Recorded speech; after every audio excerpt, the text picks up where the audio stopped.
Related to that, and following the directive that was given by government through the Ministry of Education that all fourth-year students return to their various learning institutions, Rongo University has resumed learning with close to 1,000 students seen reporting back. Now, the school administration ensured that containment measures were observed and are being observed, and no student has been allowed in without a face mask. Now, that is according to Bernard Ojwang. Bernard, is it the administration which gave you the figure of 1,000 having come back? Well, indeed, it is true.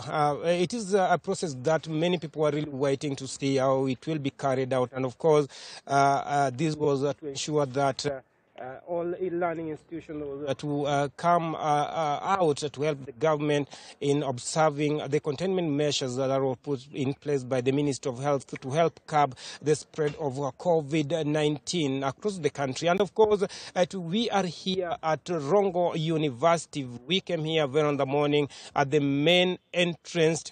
We saw students coming in, and no student was allowed to come in without having face masks. And of course, some of the students who came without face masks were forced to at least buy. And along at the gate, at the main entrance, we are seeing some water points. No students, once you enter, you go to the water point, wash your hands, and also your temperature will be taken. All we have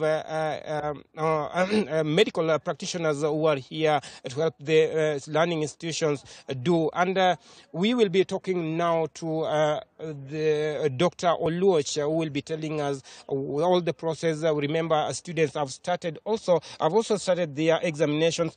Doc, it is a process that many people are really waiting to see how it will be carried out. Could you just please tell us so far how many students have reported? Thank you, Bernard. As of now, we have received about 1,200 students. Okay. And we are still registering some more. Okay. Yes. Okay, so tell us the situation. Are they observing the containment measures?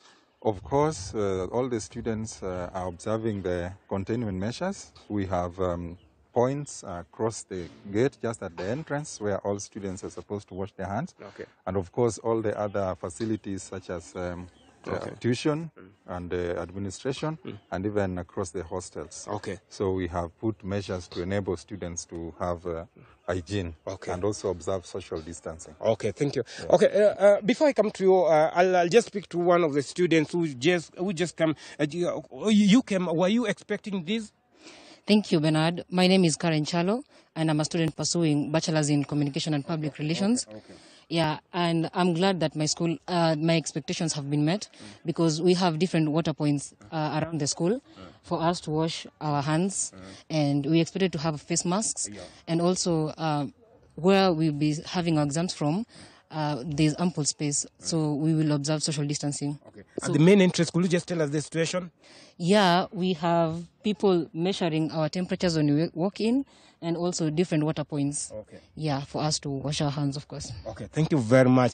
All of you just heard me talking to some of the students there, and also one of the school administrators saying that they have ensured that whoever will be coming back to school must observe all the containment measures that were put by the Ministry of Health as a way of helping the government in the fight against COVID-19. And of course, we will be here, we'll be talking to students, we'll be working at least see how they have made it today so as it be a success. Back to you.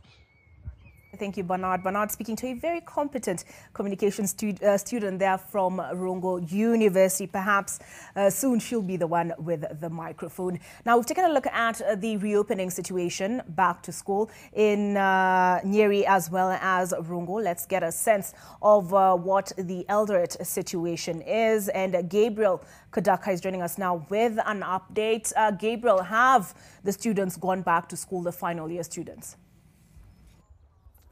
Thank you so much, Olive. Yeah, indeed, have begun resuming their normal studies here in preparation for the exams.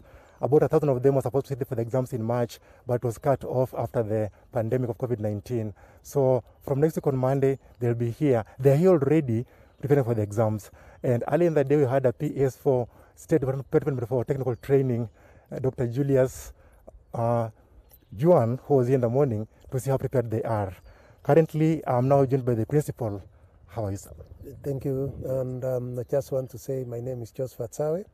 I'm the Chief Principal Eldoret National Polytechnic, and I just want to say today students have reported, and we're expecting 1,286 students. And these students were actually interrupted in March during the COVID-19. And currently, we have prepared the place, we have prepared the institutions such that they can be able to report and to complete their exams when they were interrupted. How prepared are you? This morning, we have received over 300 students, and they are streaming in, and soon or later, all the students will have reported by Wednesday. On Thursday, we shall be having a rehearsal ready for the exam to be gotten started on Monday 12th. So this exam will take 2 weeks, and the exams will be ending on 26th. So we are expecting about 1,286 students. And we shall adhere to the containment measures of COVID-19 because we have maintained that there should be social distancing, and we have a number of lecture halls which we have prepared with seats. Each of them, the distance between one seat and the other is 1.5 meters. Thank you so much, sir. Yeah, that is it for now. Back to you. We are Eldoret Polytechnic.